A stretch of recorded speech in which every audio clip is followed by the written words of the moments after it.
cut out. Far too many times we have been budgeted out, counted out, resourced out. It's time for legislators to invest in education. It's time for legislators to invest in mental health services. It's time to invest in communities. And I love my 1891. It's time to invest in historically black colleges and universities. Because we don't deserve just a half a dollar. We don't just deserve the quarter of a dollar, but we deserve the whole dollar. Dr. King spoke about the check that bounced in the Bank of Justice. And we've come to let the teller know at the bank that this check better not bounce. Because we will march and we will fight, because that's what we deserve. In the words of Dr. King in closing, and again, we come to cash the check, a check that is willing to demand the riches of freedom and security of justice. Thank you. No justice, no peace.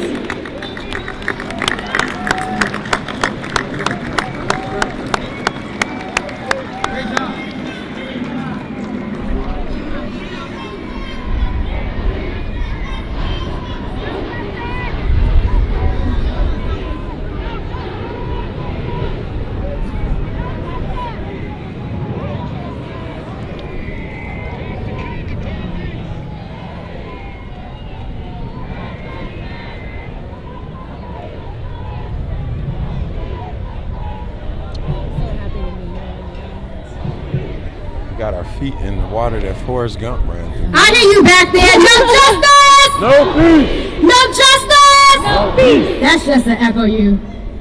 Next up we have Janet Muriga. As someone who has experienced the promise of the American dream firsthand, Janet has devoted her career in public service to opening the door to that dream to millions of American families.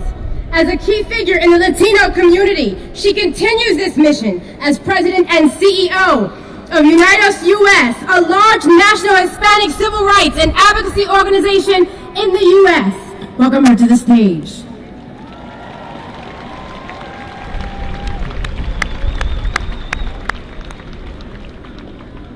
Hello, hola. My name is Janet Murguia, and I'm president and CEO of Unidos US, the largest Latino civil rights and advocacy organization in the country. I want to tell you why I am here.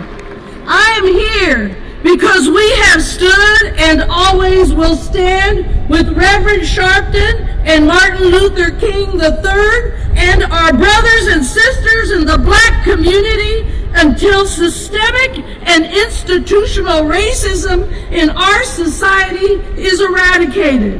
I am here because 25% of my community is Afro-Latino, so we don't just empathize, we identify with the Black community.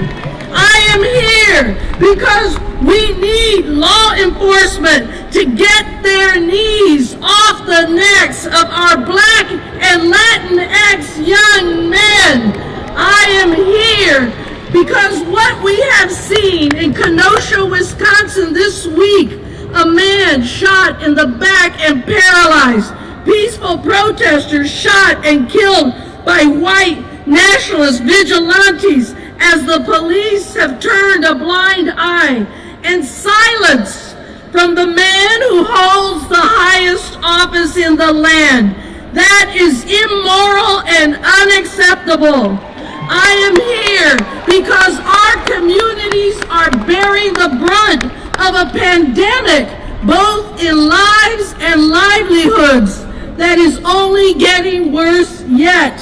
I am here because we have in common, what we have in common is far greater than what divides us.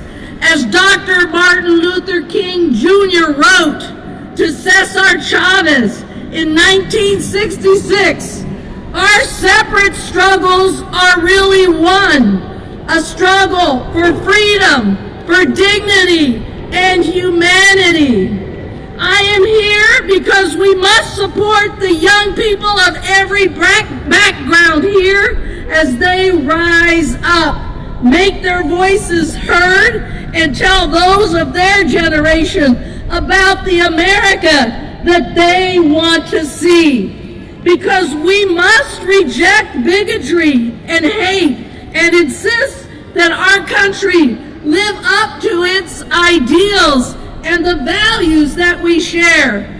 I am here because I am standing on the shoulders of giants like Congressman John Lewis to say, your fight is my fight. Tu lucha es mi lucha. I am here because Black lives matter. Sí se puede. Adelante. Muchísimas gracias.